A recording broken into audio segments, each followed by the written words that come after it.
Hello, everybody. Welcome back. Diego and I are What's up? back in another episode, episode 55. Um, I'm a miserable Bulls fan. Just saw the Zach LaVine news that he's out for the whole year. I'm probably in the minority thinking we should not blow the whole thing up. I love what Kobe White has done. I love what Io's been doing lately. I need to see more from what they can do in a full season, and I would want to keep Vooch and DeRozan. I probably does not make sense financially somehow, but I don't care. Like if players go down with injury, like you can't do anything about it. So like I'm one of the camps where like run it back with Lonzo coming back, Zach Levine coming back, Kobe White rejuvenated, like Vucevic and DeRozan. Somehow get those five and then figure out the rest from there. So I'm watching the Timberwolves and the Bulls right now. Bulls are down by double digits. But Diego, I rammed off long enough. How you doing? I Um, heard the Mavs are up by 23.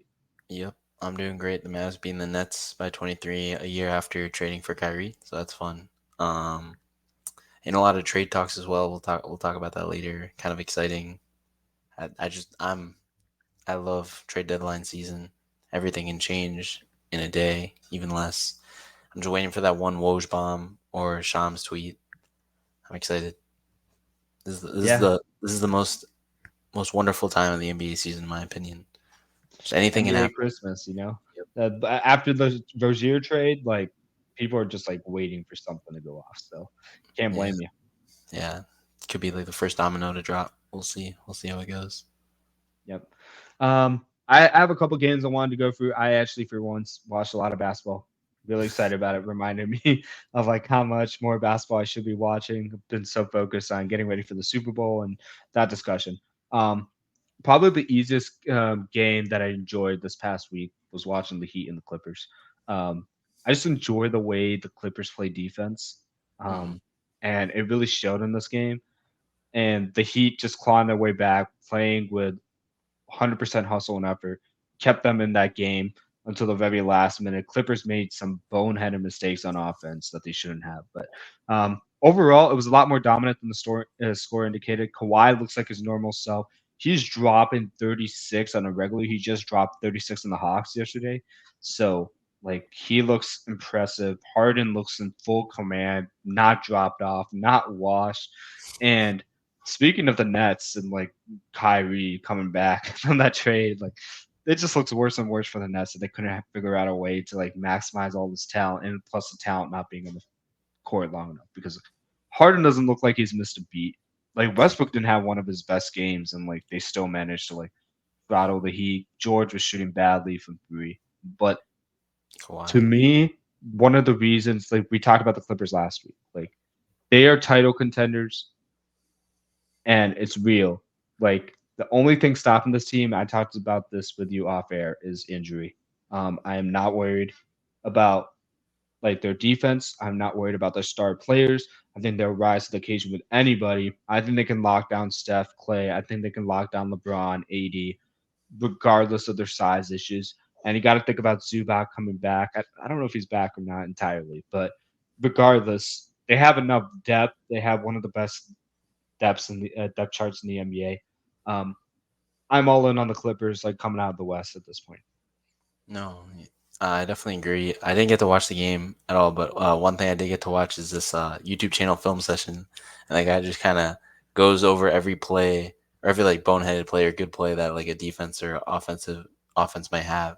And the Clippers defense was just the rotations were just perfect. Anytime anyone would go out to kind of like guard a guy or double or help in any way, helping the helper, everyone rotating just in like the most satisfying way. It was great. And obviously, like we said they're one of the best defensive teams, but also like one of the deepest teams. So if they can keep this up, no one gets injured, they could be, especially Kawhi, they could be really formidable in the playoffs. I'm excited. I'm excited to see what happens. Yeah, I mean, if Kawhi gets hurt, like that's gonna take a big dent and probably not gonna put them in title contention. Hmm. But they could still make a deep run to the conference finals without him. Like Yeah. I know that's a really hard discrepancy to say. Like, what do you mean? You take out Kawhi, you think they can still reach the conference final? They're just that deep. but like winning a championship is difficult. And that defense you talked about is not just a one-off case against the Heat. Mhm. They showed it against the Celtics too, from what I looked at. They seemingly read everything in the book, and Yeah. like Terrence Mann has come on a lot defensively. Um, like when Kawhi and PG were hurt, and to see him now like playing with a fully healthy Kawhi and Paul George is making all the difference in the so like um I think on the Heat side of things, they're very heavy like on Jimmy Butler usage as far as like how productive they are. The more he goes for like 30, 40, 50, the more likely they're going to win. Like like I think I heard this on the broadcast. If he gets like 20 shot attempts and like 10 free throws in the game, the Heat are at their best offensively. And I think it showed itself. Like they're a great defensive team, they're a great offensive team. When they come across a really, really great defensive team as well, that's when they show their true colors and struggle. So Yeah, I've always thought the Heat are more of a defensive team. Jimmy Butler included. He can make shot like he's in the regular season. He's not the greatest shooter in the world, but then in the playoffs he just makes almost any shot you can imagine. So that always just confuses me. But yeah, the Heat are a really defensive team. You play good defense against them, and that's really gonna bog down their whole what they want to do. So yeah, yeah, I think especially like I don't say trusting, but having Jimmy Butler be your main guy at 30, I don't know, 2, 3, he's getting kind of old there, and I don't know how excuse me, much he's Himmy Butler. If I'm you not heard sure. Corsian on this podcast, like when we were coming to Yeah, NBA when he was on, like he always called him Himmy Butler, man. Like he was him. And I'll just throw this one devil's advocate to you. I get it. Jimmy's 32, 33. The Heat like went into the finals as an 8 seed, like clawing their way from the playing games, right? So yeah, don't count them out just yet, despite this performance. I think it's more about like elite Clippers more than anything. The Heat can absolutely come back, especially with like time to acclimate like Rozier in the offense. So mm, I'm not completely worried about the Heat, but the fact they made a move to get Rozier underscores the point that they know. with or without Rozier, like they need Jimmy Butler to score 30 or 40, like off of 20 shot attempts, 10 free throws or something. Yeah, no, it's understandable. Rozier's definitely gonna help their offense, which I think is a big thing that they needed. So yeah, I Yep. don't think I can't count them out yet, but we'll see. I kind of I want mean, to. it's a tough Eastern Conference, but they were up 3-0 on the Celtics. Like Yeah. so they're capable of anything even with the depth they lost like going into this offseason. Oh yeah. Um Meanwhile, two teams that were really young had some relatively great success in the regular season last year, had a couple of like first round exits squared off against each other, the Cavs and the Kings. This looked really good in the first quarter. I think both teams hit a combined like 15 threes or something in the first quarter. Very high scoring affair. Like I think the Cavs had 39 and 40, and like the Kings had 34. And like everybody, like Karis LeVert was going off. Like Donovan Mitchell wasn't as bad. Um, like De'Aaron Fox, Malik Monk, like Hmm. everybody scored. Demontis Sabonis was like well, I think he had a triple, no, double double, but he looks like one of the best bigs in the NBA right now. And I know that's really hard to say with like how Joel Nicola have looked, but like efficiency wise, I think he's second, which is crazy. Um, Hmm. so like he's having a great year, and then like the second quarter hit and the Cavs just started pulling away. I I stopped watching after that, um, the outcome didn't change. So I think um, I think it really goes to show that like what the Cavs are doing right now in their run is no fluke. I think they only lost one game in the past like 8 games 15. they played. Oh yeah, I think so. Wait, really? Have I they been 14-1? I saw a tweet that said that they're 14-1 the past 15 games. That's the best record since or without LeBron, I think, in Cavs history in 15 games. Okay, I totally undersold them entirely. That's really impressive. That's really impressive, and I think this game against the Kings was a good indicator of that. Hmm. So my bad there. Um, they're round. They're also a team that's like rounding in the form, finding themselves. I think they could climb up the standings, Yeah, the way they're playing. Um, and it's not just like the starters. Like Jared Allen's playing nice. Like Karis LeVert, he's like he's like the Eastern Conference version of Brandon Ingram right now, like a lesser version I of can see Brandon that. Ingram, but he's playing absolutely amazing. I'm trying to figure out the 3 point shooter on the Cavs who impressed me. Struce, Um, Not Struce. Niang. I know, I know. Corsian and I have had our problems with Struce. It's Merrill, Sam Merrill. He out of Utah State. He's 27, 6'4". Um, Used to play on the he Bucks. Yeah, and we'll talk about another Bucks player I really enjoyed.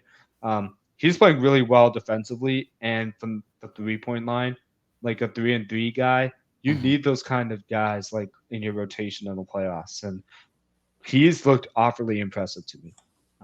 So just wanted to highlight that. For the Kings, I think their problem lately has been the turnovers. It's not their fast-paced offense; it's the fact that they play out of control when they play fast, and that's something that's going to be challenging. And they do have their struggles guarding man-to-man on defense for some reason, so that's definitely something they need to address. Yeah, no, that makes sense. I mean, they've all kind of struggled last year in defense as well, so that makes sense. But yeah, this Cavs team looks really powerful, and especially during this run. I don't know if they had Darius Garland the whole time. He just came back recently. I Um, love Garland. I yeah. love the play he played. He's one of the more creative shooting guards in the league. I've Hmm. seen. Yeah, the only negative I'd say for him is I think he's like 6'1", 6'2". He's really small pairing with Donovan Mitchell. I think that was their biggest problem in the playoffs. So, but it doesn't seem to be a problem now if they're winning these games. So we'll see how that translates in the future. I mean, the thing with their two guard lineup that's like so great is both of them can create space off their Hmm. own. So Yeah. like that's when you have that, you can't key in on one guy, and then you have a option like Levert who plays like a number one option from the wing. Like they have a lot of like go to scorers, so like they're not gonna have problems scoring at all. I think that's what this game showed me. Um, and the first time they played the Kings, they didn't have Isaac Okoro, and Yeah. that made a huge difference in their defense. Like when he's playing at the high level defensively, he is like he's a nightmare to stop. I remember seeing him coming out of the draft, and I was like, really, really great defender. Can't Hmm. shoot the three well, and he looked a lot better shooting from the three, like at this point of his career, and that only bodes well for them. So He's definitely hitting them. I know in the game against the Mavs, he was hitting a few threes, and I was like, I thought this guy couldn't shoot. So, that's the one knock on him. Like coming out, like he can't shoot threes at all. Like his 3 point form is horrible. But like mm, just remember, development is not linear and it's not stagnant either. Like guys can pick up their weaknesses. So like um, a lot of 3 point shooters like I saw a lot of 3 point shooters I didn't think I'd be seeing in the games I watched. So that was fun to see. yeah, Said a lot of C's there. Another game I was seeing was the Bucks and the Jazz um, yesterday. It looked like a runaway game, or I think a couple games ago. It it looked like a runaway game for the Bucks.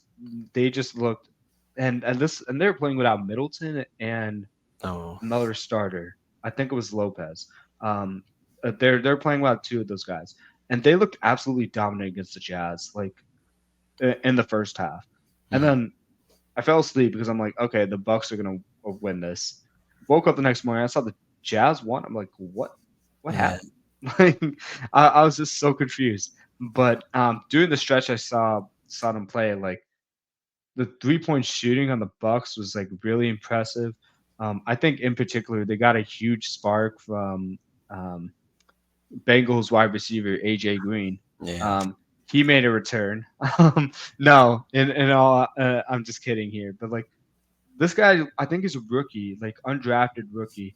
This guy just starts shooting from the parking lot, catch and shoot. I remember texting you like, he got the ball like 30 feet away from the basket on like a 2 foot hop off a pass, and that's wild. just shot it like as if like he was Clay Thompson catch and shoot, and like it just went in like butter. And I'm just like, wow, that kid Yeah, is confident, and if he's playing like this, watch out because like you don't have to play Grayson Allen like like the Bucks had him last year, and the problem with him is like he was very streaky. This Mm, guy doesn't look streaky. He looks like a 3 point specialist. Like it reminded me a lot of like Kyle Korver, the way he gets off the ball. Like he had this weird like fadeaway, like when he's curling from like it was like the mid wing to like top of the key. It wasn't exactly the wing, mm, but like he had a fadeaway to his right off the left wing, catch and shoot, and it just looked like he was drifting way too much than he should on a fadeaway, and he still made the basket. And then I'm just like, wow, that's tough. like very confident shooter. He deserves more minutes in my opinion. AJ Green's a real deal, real 3 point shooter. I like him on the Jazz. Or you mean the Bucks? Sorry, yep, Bucks. I didn't. Jazz probably didn't like him for the way he performed, but he looked amazing. He did have a heat check, but like his first three threes, he looked like the best 3 point shooter on the planet. So, just a little something I noticed there. Um, I find it interesting that the Jazz offense is struggling the way they are, but I do like how involved Colin Sexton is on the offensive end. Um, I really love to see him succeed after like what happened to him in the Cavs. Hmm. So should be that's very fun to see for me. Um, Walker Kessler had a bad stretch where like Giannis had this like weird euro. He got like Walker Kessler in an awkward position. Mm. So that's he'll learn from that. But like for the Jazz, I mean, they got to figure out the turnover problem um, because they could probably come back against the Bucks the way they're still trying to figure themselves out, like under Doc Rivers. But Mm. against a guy like teams like the Clippers or even the Wolves, like you can't afford to make that many mistakes. Hmm. Yeah. Only thing I didn't watch this game, but the only thing I'd say is like, what do you expect? Doc Rivers' team, Doc Rivers kind of famous for losing leads in the playoffs and whatnot. The Uh, thing is though, like the personnel he has at his disposal, like Lillard and Giannis, make me think that they're not gonna allow that to happen. But it's just he kind of reminds me of Mark McCarthy a little bit from the Cowboys. my God. Like how is he gonna mismanage the game? Yeah. Like I had that word with Doc, and it's probably unfair given that he's like a great coach. You always find Hmm. like to field a playoff team, but I just think like 2008 is such a long time ago. Like the league has changed so much through that. Like I don't think Yeah. Steph Curry was even playing in 2008.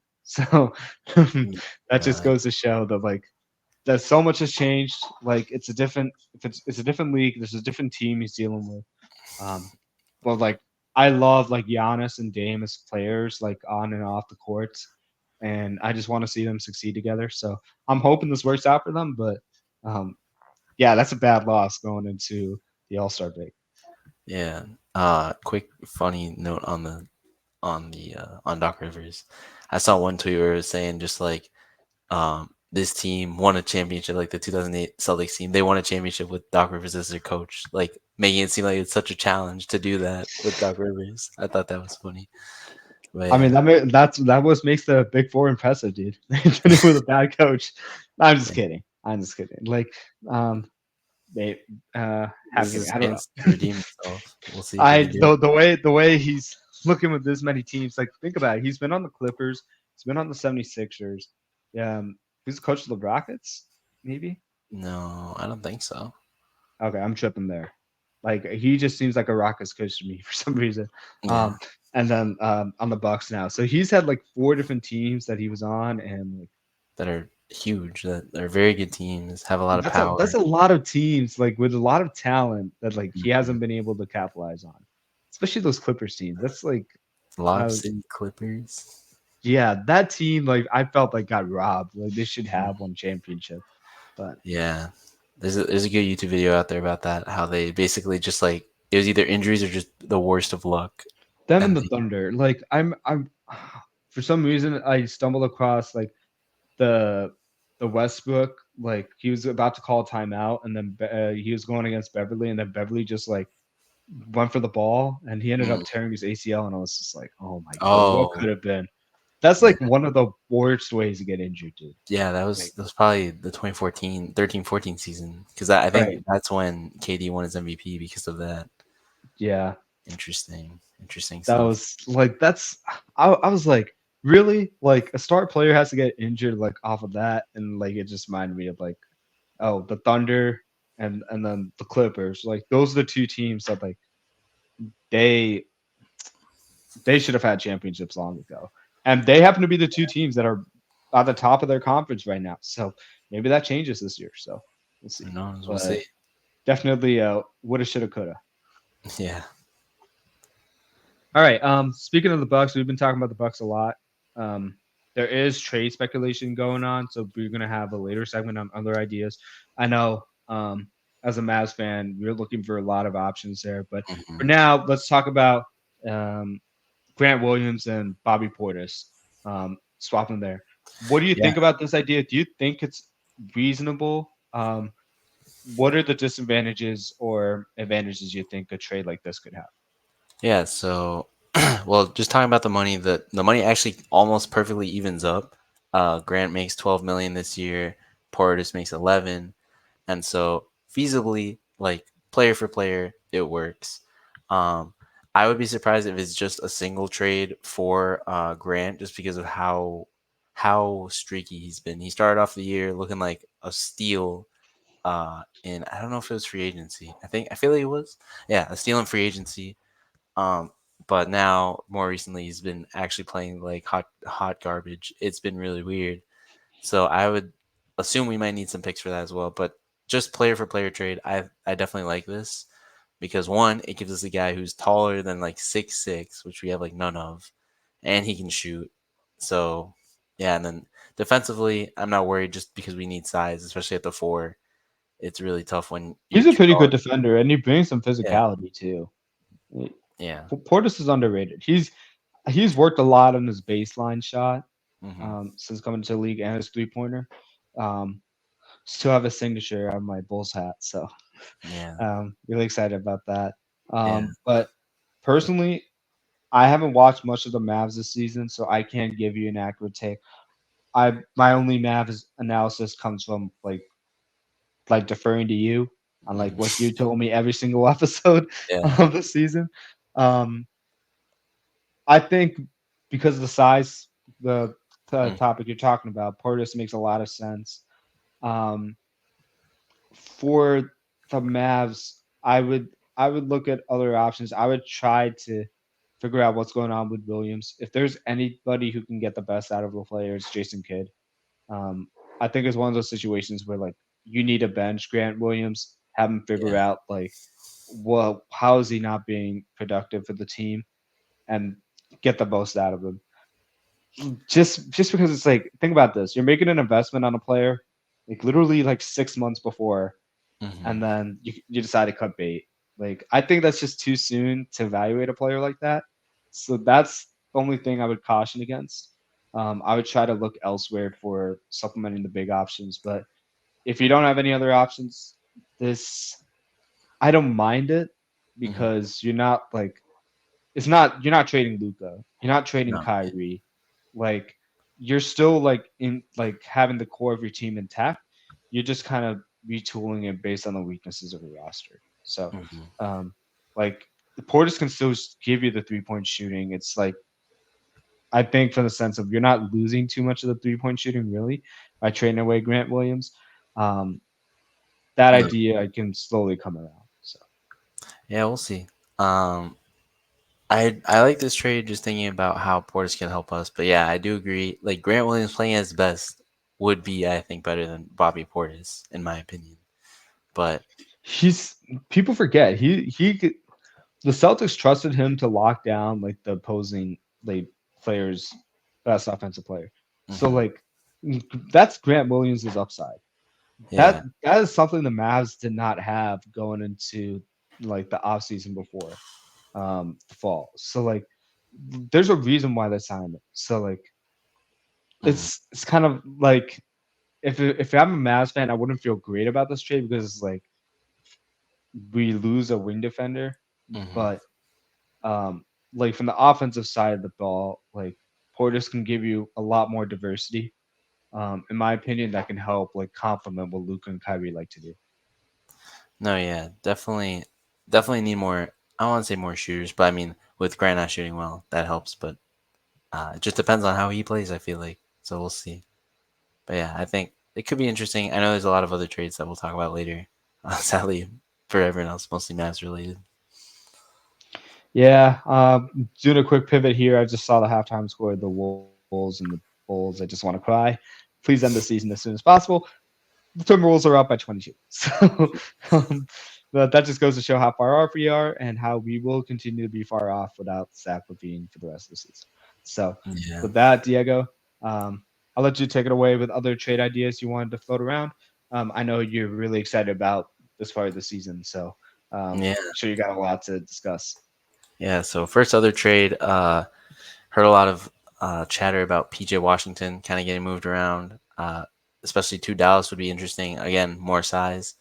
Uh, I've kind of just been like messing around with the trade machine recently. But the big thing, wait, let me like separate this. Maybe I I could. think you can share your screen on here if you want. Oh yeah, that'd be interesting. See, You should have the present features on, do you? yeah, I should. Is it sharing window entire screen? That one. All right. Let me know. I don't know if how that works when you see my screen on this. There we go. Okay, there we go. Awesome. So this is another trade. Can you see it, Josh? I see the nice Culver's commercial up there with the salted caramel pecan pie.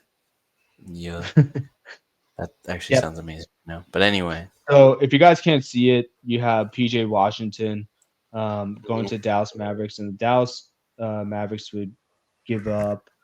Looks like Lacan Holmes and Mhm. Jaden Hardy. Yeah, And I then mean, nope. Did you add any picks to that? no, this is just this just looks at Thanks, it Claire.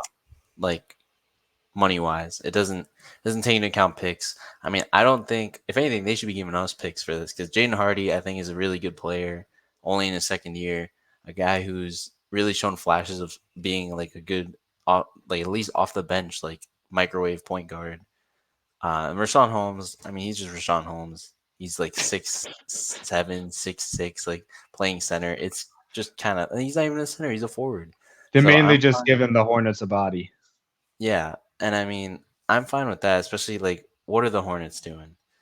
Uh, but yeah, PJ Washington, I think he's just would be huge because he's just another big body for the Mavs. That's kind of it there, to be honest. I That'd mean, be but like he has a lot of untapped potential. I think he came out of Duke. it, Could be totally I don't butchering know. this. I should No, maybe no, just check. Kentucky. Either Kentucky or Duke. Yeah, let's see. I'm about to be exposed so badly right now. But um, going All back right, to the fine, trade, I whatever. that's He that's went there, fair. yeah, but I think he's a good player. Yeah, I think it's fair. And if anything, it helps us because we get plus 3 wins supposedly. But I just know PJ Washington from like NBA 2K My Team card that I got like 3 years ago playing. That's the only reason I know him. So this could be interesting. I'm not mad about it. Could help. Next one. This is a spicy Andrew one. Wiggins. Just because we Ooh, would get Andrew Wiggins. Yes, I've heard about this. There are rumors, there are mutterings there's discourse of this. Just because Andrew Wiggins has really had a bad season, I think, and I don't know if him moving the Mavs changes that. But what I think is that it gives him a change of scenery, which could help, and especially on a team that I think is going to ask a lot less of him offensively could be helpful. I feel like that's been his struggle recently. He hasn't been able to make shots, and the fact that all he needs to do is hit threes, rebound, play defense, and yet, like yes, that was his role on the Warriors, but I feel like his offensive role was a lot bigger. So yeah, and I think he has the skill to create if needed, but that's not expected at this point. Losing Rashawn Holmes again, not a big deal. Grant Williams, it's fine. Yeah, I'm okay with losing both of them for Andrew Wiggins at this point. It's interesting. It's mostly yeah. it's mostly You hinges you on got the to think Warriors. about what kind of Andrew Wiggins you're getting. Like, are Yeah, you getting like Timberwolves, like Andrew Wiggins, or like Pete Golden State, like when they won a championship, Andrew Wiggins? Because yeah, if you get that Andrew Wiggins, this is huge for the Mavs because suddenly, like you get a wing defender that's capable of locking down primary options. Hmm. That's more effective than what Grant Williams was projected to do that in that Oh, exact same definitely. role. Um, like he's I'm not going to say he's the best 3 point shooter in the world, but Oh, like he has a very good like he knows how to create angles for driving lanes, and especially with a guy like Kyrie, you can score in like any part of the glass whenever he wants to.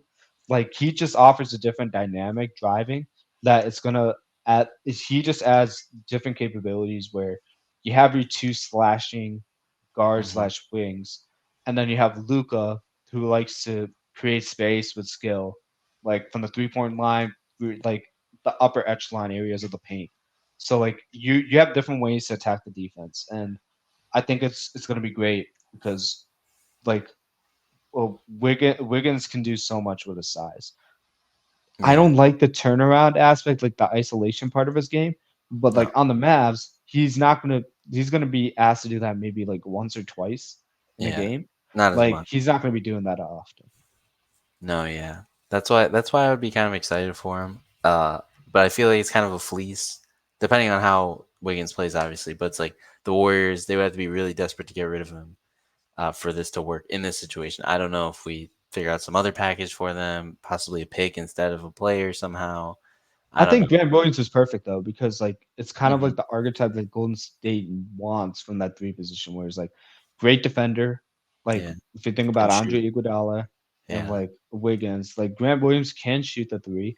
He's just lost his confidence. And then what better is the way to get regain his confidence than to like be next to the two like best shooters of all time on the same team and a yeah, team that have beat you in the finals. Like he can learn so much. Like, and this that's is not true. like a KD move where it's like No, volunteering the going.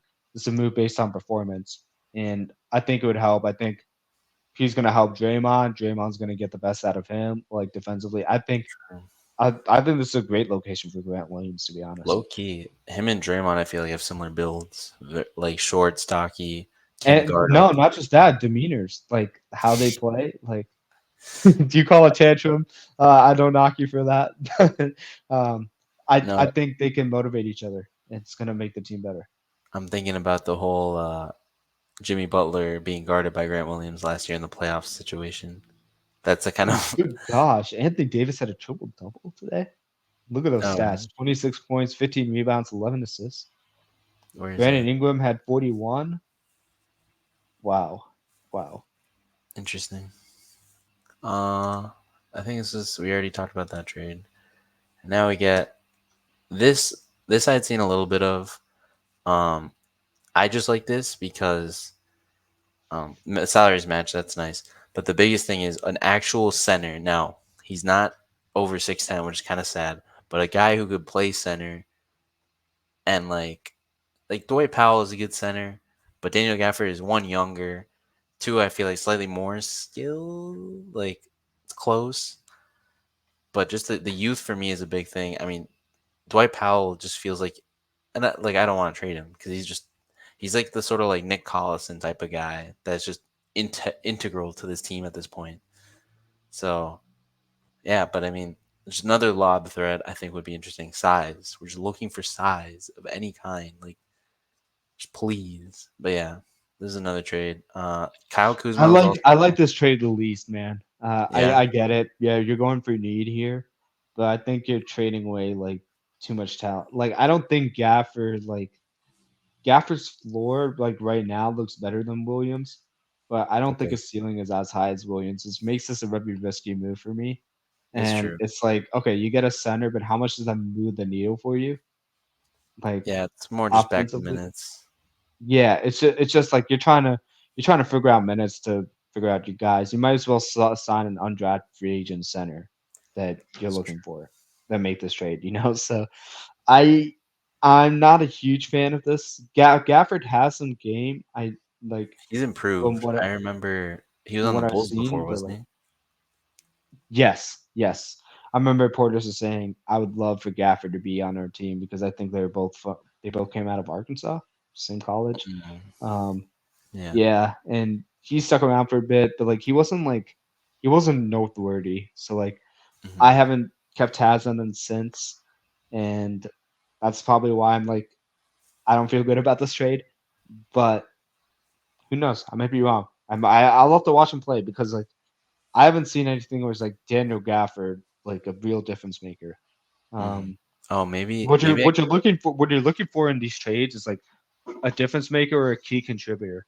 I mhm. think he can be like a contributor, but I don't know like how much value he brings No, other than yeah. alleviating the minutes. So Yeah. I think this is more like you're trying to trade for need, but you're lowering your ceiling a little bit by doing this. Mhm.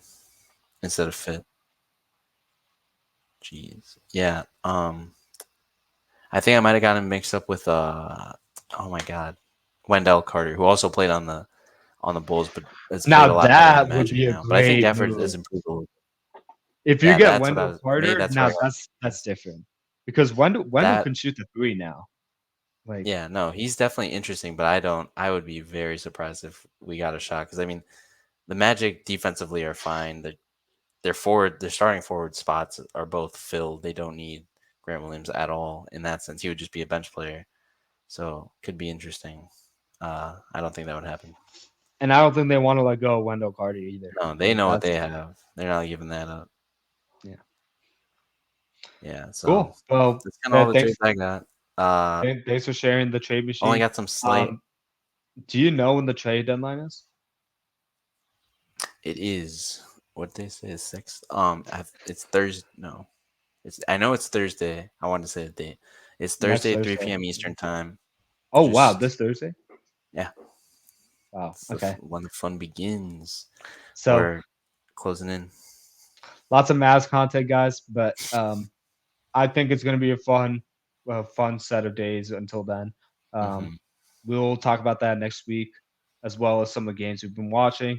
Not the Timberwolves and the Bulls right now. They just started the third Yeah, quarter, and I'm getting even more depressed, so I might stop watching all entirely. But with that, thank you guys for tuning in today. A little bit of a shorter one, but had a lot of fun covering some games that I haven't in a while.